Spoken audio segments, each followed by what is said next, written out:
Je vais vous parler du parasitisme du poulain et vous présenter les recommandations scientifiques actuelles. En effet, les poulains sont très sensibles au parasitisme.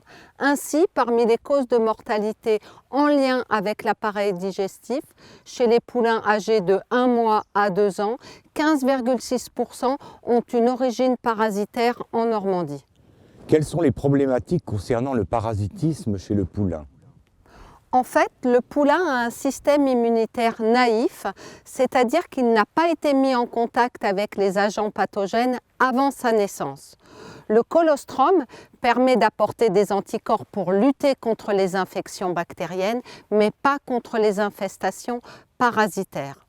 Or, pour ces maladies parasitaires, les poulains peuvent s'infester dès leur naissance. Leur sensibilité est donc maximale du fait d'une immunité insuffisante. L'acquisition d'une immunité parasitaire est variable selon les parasites. Les poulains acquièrent une forte immunité contre Strongyloides westeri, entre 3 mois et 10 mois par exemple. Pour les ascaris, cela se passe entre 6 mois et 2 ans, alors que l'immunité est lente à se développer et sera toujours incomplète pour les strongles. Quels sont les parasites les plus dangereux pour le poulain ? En fait, les parasites du poulain sont les mêmes que ceux du cheval adulte et de surcroît, il peut être infesté dès la naissance par un parasite spécifique du poulain, Strongyloides westeri. L'infestation par les ascaris concerne également les poulains jusqu'à l'âge de 2 ans, voire plus en cas d'immunité défaillante. Donc, Strongyloides westeri est le seul parasite équin qui peut être transmis verticalement par le lait directement de la jument au poulain. Il est possible de trouver des œufs dans les crottins du poulain dès la première semaine. Le pouvoir pathogène est limité, sauf en cas d'infestation massive qui provoque une diarrhée vers 10 à 14 jours au moment de la chaleur de lait. L'infestation par les ascaris est très fréquente. Des études récentes montrent que 31% des poulains âgés de 3 à 9 mois sont touchés en Normandie. Cette infestation est précoce et continue car les femelles d'ascaris sont très prolifiques et les œufs possèdent une coque collante qui permet l'adhésion aux surfaces verticales. De plus, ces œufs sont extrêmement résistants dans l'environnement. Les ascaris sont responsables de signes respiratoires, de diarrhée, d'amaigrissement, de retard de croissance et dans les cas graves, d'une obstruction de l'intestin grêle. Les ascaris représentent la cible principale de la vermifugation des jeunes poulains en raison de leur dangerosité. Les petits strongles sont peu pathogènes avant le sevrage et ne sont jamais un problème avant 2 mois d'âge. La transmission est maximale en automne, il faudra donc faire bien attention aux herbages des foals sevrés. Le phénomène d'hypobiose, qui correspond à une forme de dormance des larves dans la muqueuse intestinale, atteint les poulains lors de leur 2e hiver et ne concerne donc pas les jeunes de 7 à 8 mois. Le pouvoir pathogène des grands strongles est élevé, mais ils seront presque absents des élevages utilisant un programme de vermifugation régulier.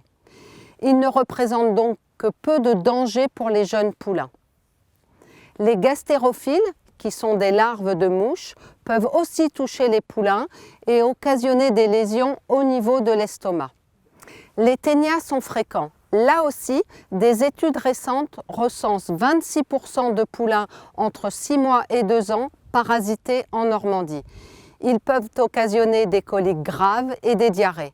Un traitement est préconisé en fin d'automne dès la première année car l'infestation par ces ténias a été documentée dès 5 mois chez les poulains. Quelles sont les molécules efficaces pour lutter contre ces parasites ? Il existe 3 grandes familles de molécules nématocides, c'est-à-dire actives contre les vers ronds que sont les strongles et les ascaris, les lactones macrocycliques, les benzimidazoles et les tétrahydropyrimidines. Mais les résistances des parasites à certaines familles rendent parfois inefficace l'action des vermifuges. Schématiquement, on peut dire que les résistances sont très répandues pour les petits strongles au benzimidazole et dans une moindre mesure au tétrahydropyrimidine. A contrario, on constate une certaine résistance des ascaris au lactone macrocyclique.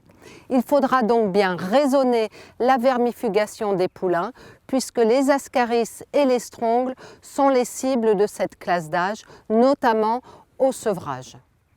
Pour le ténia, on utilisera des molécules spécifiques qui ne présentent à ce jour pas de résistance.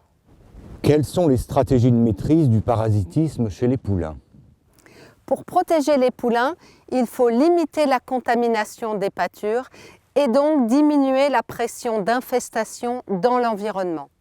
L'hygiène des locaux doit être irréprochable. Au pré, on peut conseiller de regrouper les animaux par tranche d'âge et de réserver les pâtures les plus saines pour les poulains. Il ne faudrait pas utiliser les mêmes paddocks de nurserie chaque année car il y a accumulation des œufs d'ascaris. Toutes les mesures réalisées sur l'élevage seront bénéfiques comme le ramassage régulier des crottins, le compostage des fumiers qui détruit les œufs d'ascaris ou la fauche et l'herçage des herbages en période chaude et sèche. Concernant la vermifugation, il faut trouver un équilibre entre limiter l'apparition de résistance et limiter les risques liés aux infestations. Le premier traitement doit avoir lieu à 2-3 mois d'âge contre les ascaris. Pour ce traitement, les benzimidazoles sont à privilégier. Un deuxième traitement doit avoir lieu au sevrage ou avant si l'intervalle entre deux vermifugations excède 3 mois. À ce stade, il est essentiel de savoir si le poulain est principalement infesté par des ascaris ou par des petits strongles grâce à la réalisation d'une coproscopie. Cela va permettre de choisir le meilleur vermifuge possible. Enfin, il faut faire un traitement à 9 mois et un autre à 12 mois, principalement dirigé contre les strongles. Un traitement contre les ténias doit être inclus dans la vermifugation de 9 mois.